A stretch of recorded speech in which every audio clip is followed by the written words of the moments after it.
네, 안녕하세요. 방금 소개받은 디지털 엑스원의 정우진입니다. 제가 그 인공지능 그 경영자 포럼을 작년에도 했었고 이제 올해도 했었는데, 그래서 여기 제목대로 그러면 정말 챗GPT가 우리한테 어떤 영향을 주고 우리가 뭘 해야 되는지에 대한 얘기를 좀 드리려고 좀 합니다. 그래서 세 가지 주제를 뽑았는데요. 제가 보통 뭐 이렇게 퀘스천이라고 하는데 요즘 그 피지컬 100 때문에 피지컬 100의 단계가 캐스트 1, 2, 3, 4, 5까지 있어요. 캐스트가 이제 탐험. 그럼 우리가 챗GPT를 어떻게 생각해야 되니 탐험으로 1, 2, 3를 한번 만들어 왔는데, 이 질문이 제가 이 행사를 처음 연락을 받고 가장 여러분들이 알고 싶어 하는 세 가지가 아닌가 싶어요. 첫 번째는 정말 챗GPT 시대가 맞냐? 왜냐하면 알파고 얘기하셨잖아요. 그 2, 3년 후에 딥마인드가 의료라든지 다른 분야로 간다고 했는데 그 이후 성과가 없었어요. 물론 최근에 아마추어가 뭐 또 알파고 같은 애들이 이겼다는 또 뉴스 기사 간혹 나온 거 보셨을 건데, 그러면 또 기대만큼 이게 또 아닌 거 아니야? 아마 여기 계신 분들은 반신반의하는 분들도 있을 거고요. 그다음 두 번째는 과연 우리의 AI 성공 모델이 무엇인가라는 고민을 지금까지도 하고 있거든요. 그러니까 기술은 되게 좋은데 정말 이게 비즈니스적으로나 우리 생활적으로나 이게 맞는 모델인가? 그리고 마지막 세 번째는 그럼 우리가 이걸 가지고 어떻게 해야 되느냐에 대한 부분으로 얘기 좀 드리고자 합니다. 첫 번째 주제인 챗GPT의 시대인가, 정말 유행으로 그치는 게 아니라 정말 트렌드를 넘어서 패러다임으로 가고 있는지 그 얘기인데요. 뭐 제가 뭐 얘기 안 드려도 이런 것들은 빨리 넘어갈 건데, 타임지에 이미 표지 커버로 아시는 것처럼 타임지는 주로 인물이죠. 그리고 간혹 이제 제품도 있긴 합니다. 근데 여기 보시는 것처럼 GPT 화면이 처음으로 이제 등장을 해서 야 이게 뭐지? 그래서 타임지에서도 엄청나게 다뤄졌고요. 여기 보시면 이제 IF라고 되게 유명한 디자인 아시는 그런 포럼 단체 같은 데인데, 여기서 인터뷰를 챗GPT로 해가지고 마케팅을 실었어요. 근데 내용이 정말 우리가 얘기하는 석학 교수님 이상의 내용으로 인터뷰가 나와 있어요. 그래서 저는 이걸 이제 마케팅하는 거 보고 되게 놀랐고요.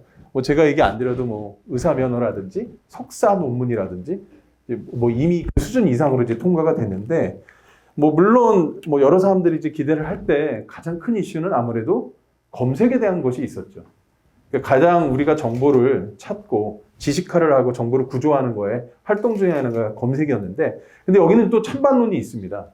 그러니까 챗GPT가 검색을 완전 대체할 것이다, 아니면 또 다른 시장을 만들 것이다, 그 얘기가 있지만, 근데 앞불싸하고 더 난리 난 건 솔직히 구글이었죠. 구글이 창업자 2명을 다시 불러서 레드코드가 발령이 되고 긴급회의까지 소집이 되고요. 그 다음에 그들이 연구하고 있었던 수많은 프로젝트들이 올해 다 오픈을 하겠다라고 긴급 발표할 정도였으니까, 어떻게 보면 이 부분이 이제 검색의 절대 1위까지도 흔들게 한 가장 큰 사건이라고 보여지고요. 그리고 아까 통계도 나왔지만 뭐 5일 만에 100만 고객. 원래 이 기록은 아마 여러분들 아실지 모르는데 포켓몬 게임이라고 한참 이 게임 해가지고 우리가 그 아이템 득템하고 그 모아가지고 하는 거 있었잖아요. 다니엘 레브론은 걔가 제일 빨랐었는데 그 기록을 깬 거고, 놀라운 것은 2달 만에 1억 명이 이제 넘어섰죠. 그러니까 결국은 이 부분이 어떻게 보면 여러분들은 이거 엄청난 건데, 근데 보통 1000만 명이 넘으면 트렌드라고 하고요.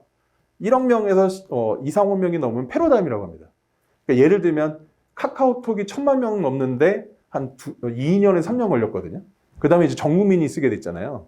그리고 문자가 사라지고 소위 말하는 커뮤니케이션 패러다임이 바뀌어버렸잖아요. 10여 년간 지금. 그러니까 챗GPT는 어떻게 보면 그 속도가 되게 빠르게 가고 있으면서 앞으로의 패러다임으로 가고 있는 그런 징조를 이미 보이고 있는 거죠. 그걸 전 세계적으로. 그래서 제가 비교를 해봤는데, 매일 사람이 트위터를 했을 때 양이 35만 개 트위터가 출력이 된대요. 그러니까 트위터에서 이렇게 텍스트가 막 올라오는 거. 근데 그게 한 280만 WPM이거든요.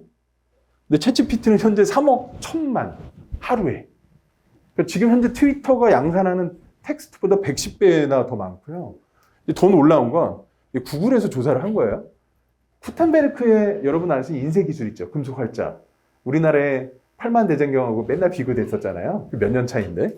그때 이후로 된 책에 출간된 양이, 그러니까 소위 말하는 정식으로 이제 뭐 ISBN이 등재되어 있고 1억 3천만 권이 넘는다고 하는데, 2주마다 이 책의 분량을 챗GPT가 찍어내고 있는 양이라고 합니다. 어마어마한 거죠. 제가 어제 저녁에도 모 그룹사 CDO님들하고 이제 저녁을 먹는데 다 챗GPT 꺼내놓고 주제하는 얘기를 다 확인하고 있는 거예요. 또 다시 내리고 또 다시 물어보고. 그러니까 결국 그 모든 양을 합친 것보다 어마어마하다는 얘기인데 저는 이게 우리 인간이 무엇인가를 기록을 하고 그걸 저장을 하고 그다음에 그것들을 읽고 공유했던 그 패러다임에 그 소위 말하는 전환이 온 겁니다. 그래서 이 부분이 아무래도 가장 큰 부분이 아닐까 싶고요. 그래서 저는 제가 2010년대에 경험했던 인공지능을 이제 한번 얘기를 들어보면 2014년에 알렉사 나오고 2015년에 이제 출시됐었거든요. 당시에 제가 아마존에 있었거든요. 근데 아마존의 랩 126이라고 싱크탱크 하는 R&D 쪽에 현대자동차, 삼성전자, 소위 말해 우리나라 글로벌 기업들이 다 가서 알렉사를 차에 탑재한 알렉사를 저 스마트폰 갤럭시에다 넣겠다 막 이런 거를 많이 해줬단 말이에요. 그래서 저는 그때 야 이제 드디어 인공지능이 와서 다 끝나겠지. 시간이 또 걸리더라고요. 근데 요즘 뭐 아시는 것처럼 아마존의 알렉사 팀이 구조조정까지 하고 있죠. 경기가 안 좋으니까. 그리고 알파고 아까도 얘기 나왔지만 우리가 무인바둑 딱 끝나고 나서 야 이제 바둑까지 하고 나면 사람이 할 수 있는 모든 거 다 끝났네. 그 지능은 정말 어마어마하네. 그래서 딥마인드가 의료 헬스케어 이쪽으로 넘어간다고 갔는데 그 이후로 소식이 없었죠. 그러니까 결국은 인공지능 그렇다고 뭐 더뎌지거나 그러지는 않지만 새로운 분야로 또 왔습니다. 그리고 2017, 18년쯤에 테슬라의 오토파일럿 기능이 이제 나오고 최근에 이제 FSD 베타가 나오면서 엄청나게 급진전하게 되죠. 자율주행 분야에서 또 만큼도 소위 말하는 되게 빠른 또 진화가 있고요. 당연히 뭐 로봇까지 보스턴 다이내믹스 로봇까지 이제 왔는데 제가 얘기 드리고 싶은 건 뒤에서 나오는데 아까 그 되게 유명한 AI의 석학들이 있는 학교가 두 학교가 있어요. 옥스퍼드하고 토론토. 거기서 조사를 한 자료인데 제가 예전에 발표한 자료를 다시 갖고 왔어요. 여기서 무슨 조사를 했냐면 그 사람들한테 물어본 거예요. 언어 번역은 언제쯤 완전히 AI로 대체되냐고. 그러니까 이 기사가 꽤 된 기사인데 제가 다시 가져온 이유가 맞냐 틀리냐를 따지고 싶었거든요. 2024년이라고 얘기합니다. 지금 올해 2023년이잖아요. 근데 우리가 저기 챗GPT만 얘기하고 있는데 요즘 가장 뜨거운 또 이슈의 번역기가 있어요. 디플이라고. DEEPL. 아마 그 앱을 쓰시거나 그걸 보시면 알겠지만 구글 번역기 이미 넘어섰고요. 소위 말하는 헬로우와 굿바이로 구분합니다. 쉽게 말하면 인사말에 대한 톤 앤 무드를 다 구분을 하거든요. 그냥 안녕과 잘가 이걸 구분하는 수준이 왔는데 2024년이 지금 1년 빨리 온 거라고 좀 보여지고 두 번째 이제 소위 말하는 고등학생들이 에세이 써가지고 대학교 입학하잖아요. 그게 이제 챗GPT 얘기를 하는 거죠. 근데 그게 2026년이라고 얘기를 했어요. 소위 말하는 그 옥스퍼드 토론토에 있는 분들이. 근데 지금 챗GPT가 그걸 땡겨서 지금 온 겁니다. 그러니까 저는 이 시점에서 제가 이런 얘기를 왜 드리냐면 우리가 예상한 만큼의 속도보다 더 빠르게 지금 오고 있는데 결국 저는 이것의 핵심은 AI 기술의 정도와 혁신의 수준이 중요하다는 거예요. 우리가 AI를 항상 슈퍼맨, 사람보다 더 뛰어나고 엄청난 지능을 가진 그렇지만 그렇지 않다라는 거예요. 단순한 번역과 에세이 정도 수준도 쉽지 않은 건데 이것이 되게 빨리 오고 있다. 그래서 결국 이 부분이 이제 되고 있고요. 완전히 사람 대체하는 거는 이분들은 2060년 얘기했는데 저는 이거 한 2040년까지 땡겨질 것 같다는 느낌도 있거든요. 그렇게 보시면 될 것 같고요. 그 다음에 최근에 드디어 이제 맨사에서 챗GPT를 IQ 테스트를 합니다. 언어 테스트를 했고요. 근데 아시는 것처럼 챗GPT는 수리 테스트까지 가능하거든요. 147 나왔어요. 근데 여기서 제가 얘기 드리고 싶은 건 아마 AI 하면 200 아니야? 300 아니야? 이런 얘기 하실지 모르지만 일반인의 수준까지라는 얘기가 제일 핵심이에요. 그러니까 우리를 대체한다라는 게 꼭 슈퍼맨이나 소위 말하는 뭐 절대전능한 로봇이 아니라 일반 정도의 수준의 이제 지능까지 왔다라는 게 가장 큰 거고요. 왜냐하면 우리 인간이 갖고 있는 이 메모리 저장 기억 장치가 여기 보시면 뭐 256 엑스바이트. 기억은 안 나지만 저장되어 있는 거거든요. 어마어마한 메모리로. 근데 그거를 가지고 일반적으로 사람이 할 수 있는 그 IQ 수준까지 왔다라는 게 이제 되게 중요한 거고요. 이게 맨사에서 이거 한 거 보고 저도 좀 놀랬었는데 이제 그 정도까지 왔다는 거고요. 그 다음에 최근에 포춘지가 이것도 얼마 전 뉴스죠. 조사를 해본 거예요. 실제로 챗GPT를 도입한 기업들. 여기를 해봤어요. 근데 봤더니 절반이 챗봇을 다운로드 해가지고 이미 업무를 하고 있더라. 특히 개발 코딩. 저는 IT의 혁신이 IT를 가지고 하는 게 더 무섭다라고 얘기를 하거든요. 그러니까 소위 말하는 코딩 개발하는 거 60%, 그다음에 광고 있죠, 광고. 카피라이팅이나 컨텐츠, 소위 말하는 아티클을 만드는 거 58%. 고객 지원. 그러니까 우리가 요즘 AICC라고 그래가지고 고객 콜센터 AI 뭐 얘기 많이 하는데, 그다음 회의 요약이나 이런 부분들. 그러니까 결국은 이런 부분들이 이미 챗GPT를 다양하게 한다는 건데, 제가 두 번째 파트가 비즈니스 모델이었잖아요. 거기서 좀 더 얘기를 드릴 건데, 요번을 보셔야 되고, 채용 과정에서 우리가 소위 말하는 잡 디스크립션은 직무 설명, 그 다음에 면접 질의 작성, 이거 기본적으로 너 엄청난 내용이 나오고, 지원자가 자기가 또 자기소개서하고 답변서까지도 만들어줘요. 어마어마한 얘기죠. 소위 말해서 코로나 때 온라인으로 면접 봤었잖아요. 이게 치트가 가능하다는 얘기예요. 몰래 보면서. 그러니까 결국은 이런 부분들까지 되다 보니까 상당히 좀 놀랍다고 보여지고, 챗GPT 사용 평가를 봤더니 탁월하다가 55%가 넘고요. 매우 좋다가 34% 넘어요. 그리고 비용 절감에 대한 부분도 48% 이상이 월 5만 불 이상. 그리고 65%가 뭐 10만 불까지 얘기할 정도로, 아시겠지만 월 20불에 대한 가금하는 그 비용조차도 정말 뛰어넘는 수준이라고 얘기를 지금 많이 하고 있어요. 자, 그럼 제가 첫 번째에 대한 질문은 마지막에 답을 제가 하겠지만, 정말 챗GPT의 시대인지는 아마 여러분들이 느낌이 왔을 거고, 두 번째는 정말 이게 성공 모델인가? 비즈니스 모델로 한번 보자는 거죠. 저희 디지털 엑스원이라는 회사는 솔직히 디지털 트랜스포메이션과 함께 디지털 혁신에 대한 모델을 그 기업들한테 최적화하는 거를 고민하는 회사거든요. 근데 이 부분을 한번 정리를 해봤어요. 아까도 얘기 나왔지만 챗GPT는 새로운 기술은 아닙니다. 소위 말하는 딥러닝에서 제너티브 AI 하나의 파트였던 거고요. 거기에서 소위 말해서 다양한 부분의 생성에 관련된 부분을 말뭉치라는 또는 라지 랭귀지 모델에는 척어드의 GPT 모델이 있었던 거예요. 근데 이게 2017년, 18년도에 이미 돼 있었는데, 그 당시에 여러분들 생각해 보시면 우리는 다 뭐 하고 있었냐면 인식에 관심이 많았어요. 제가 당시에 AI 각 교수님들 다 만나면 이미지 인식, 음성 인식, 텍스트 인식, 소위 인식 컴퓨팅, 그래서 97%다, 98%다. 근데 대부분의 기업들은 97% 갖고 오류나면 우리 사고 나면 안 돼요. 안 된다는 얘기를 했었거든요. 근데 그때 한 축에서 다른 축은 이 제너티브 AI를 가고 있었던 거예요. 아이러니하게도. 그리고 프롬프트라고 하는, 오늘 제가 얘기 드리는, 우리가 질의응답을 하고 그 아웃풋을 주는 이 프롬프트 모델이 핵심이 되게 됩니다. 그래서 GPT 3.5 기반으로 이 부분이 되는데, 그러면 어떻게 돼 있냐? 똑같습니다. AI 슈퍼컴퓨터, 소위 말해 GPU 기반의 수많은 이 프로세싱이 되는 이 컴퓨터에 프리 트레이닝, 사전 트레이닝을 하는 거죠. 소위 말해 여기서 이제 엄청난 데이터가 모여 있고 그 데이터 학습이 일어나고요. 거기에 이제 소위 말해 파라미터 변수들을 트랜스포밍 해주고 최적화해주는 작업을 하는데, 핵심은, 이 오픈 AI의 핵심은 여기 솔직히 인스트럭트 GPT에 있어요. 그러니까 우리가 GPT 우리도 오픈소스 받아다가 이게 트레이닝하고 트랜스포밍 하면 되는 거 아니야? 딱 하지만 그들이 몇 년 동안 노력한 것이 바로 인스트럭트 GPT에 있고, 이것이 소위 말하는 이제 GPT 3.5, 4까지 이제 가고 있는 단계라고 보시면 될 것 같고요. 그래서 이제 아마 이 경쟁이 일어나는데, 비즈니스 모델의 핵심은 딱 세 가지로 구분이 됩니다. 오픈 AI는 마이크로소프트를 통해서 하는 모델이 하나 있어요. 애저의, 그러니까 소위 말하는 클라우드 컴퓨팅의 엔터프라이즈 플랫폼에서 API 서비스 형태로 제공하는 모델. 이건 완전 기업형이고요. 그 다음에 본인들이 스스로 챗GPT를 처음에 무료였죠. 그리고 지금 무료 버전도 있지만 웨이팅이 계속 걸리잖아요. 그래서 프리미엄 버전이라서 월 20불 하는 형태가 있고, 얼마 전에 이제 휘스퍼 API라고 API가 오픈됐어요.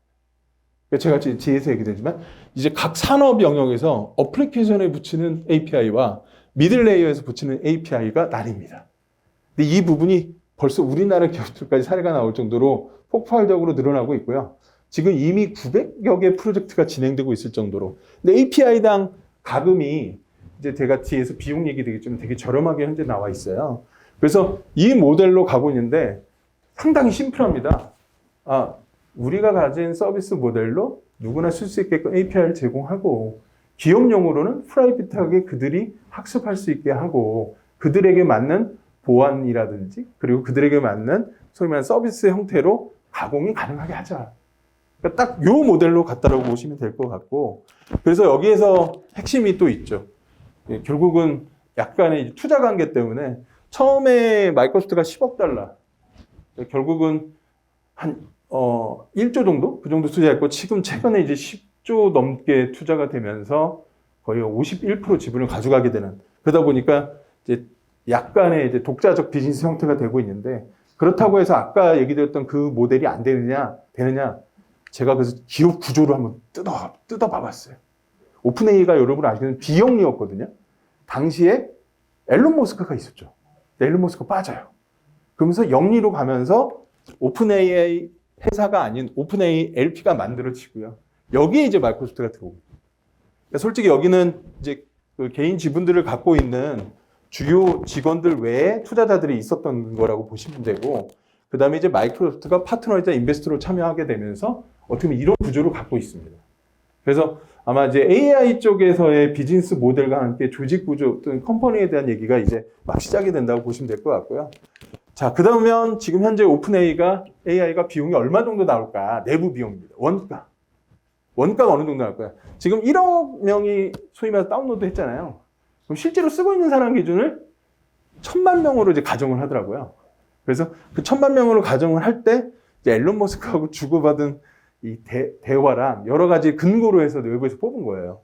그래서 봤더니 채팅당, 그러니까 한번 이렇게 물어보고 답하는 거당 센트 정도의 숫자인데, 그걸 기본 단위로 2센트로 시작했는데 넉넉하게 잡고 4센트로 이제 토큰이라고 해가지고 750단어 기준으로 이제 만들어 봐서 계산을 해봤더니 월 40만 불이라서 한 5억 정도 됩니다. 그리고 연간은 얼마일까요? 1,200만 불. 그러니까 150억이 정도 넘는. 그러니까 한 달에. 그러니까 결국은 연 단위로 최대 거의 조 단위 컴퓨팅 비용이 발생. 근데 지금 최근에 이 부분을 좀 더 최적화하고 GPU에 맞춰서 하다 보니까 이 부분을 이제 개선을 한 거고요.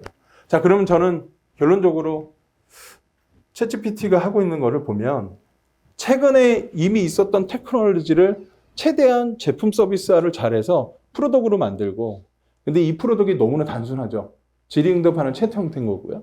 거기에 매출 수익하고 API 연계 산업 생태계 관련 비즈니스를 해서 어느 정도 지금 왔다는 거예요. 근데 지금 대부분의 우리나라는 여기 단계는 학습과 연구가 돼 있어요.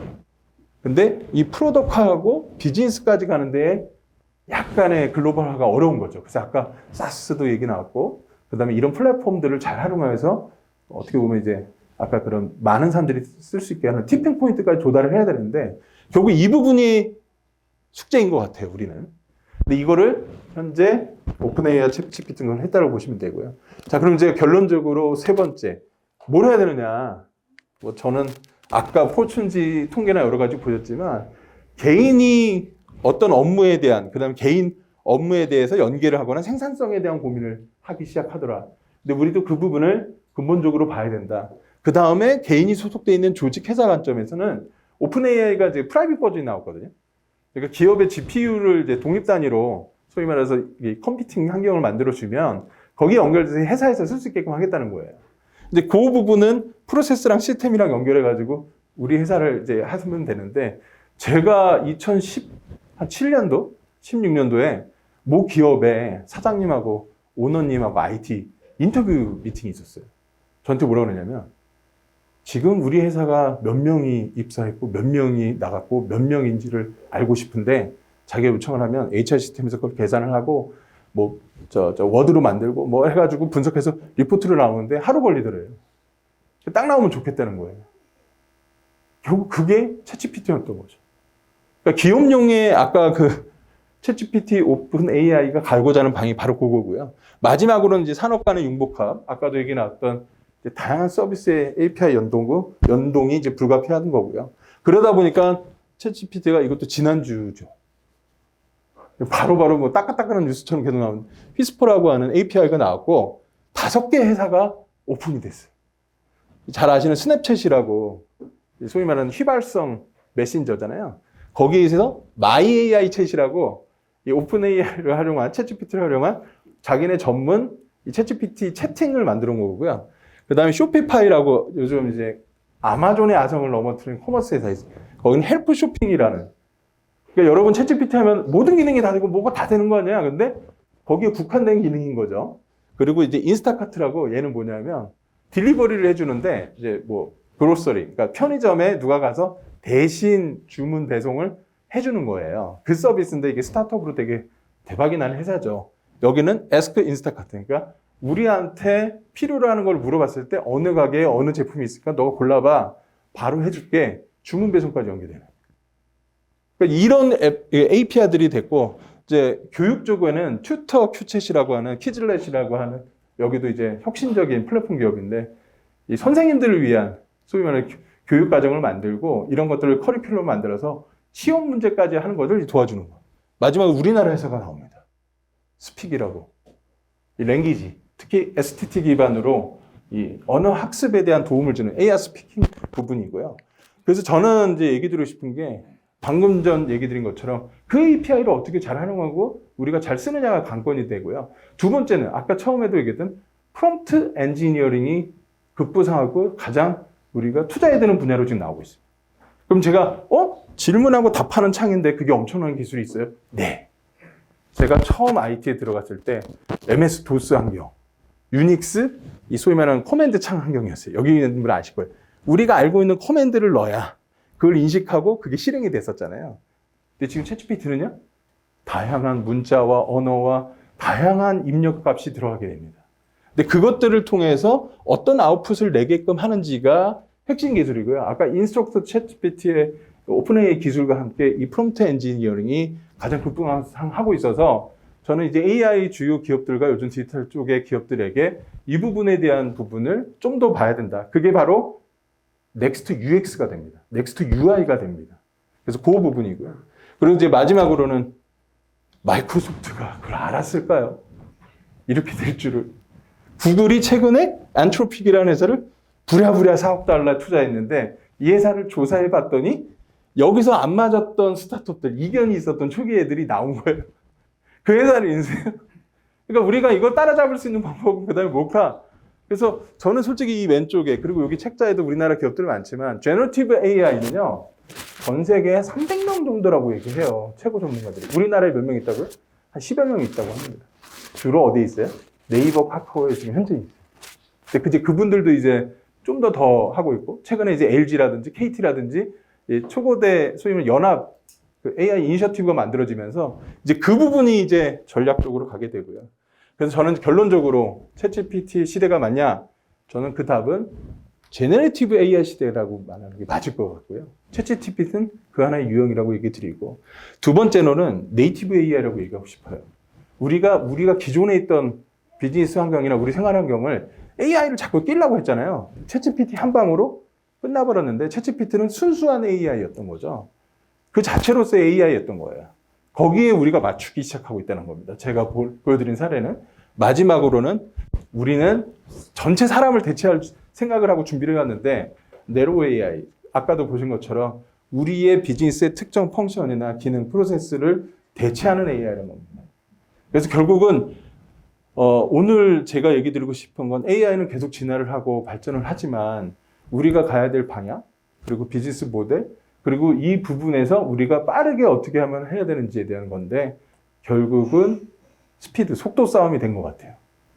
결국은 글로벌 기업들뿐만 아니라 우리 국내에서도 그 부분에 맞춰서 이제 간다라고 보시면 될 것 같고, 제가 질의응답은 아마 제가 이거 다 끝나고 하는 걸로 알고 있어서 발표는 이 정도로 마치도록 하겠습니다. 감사합니다. 네.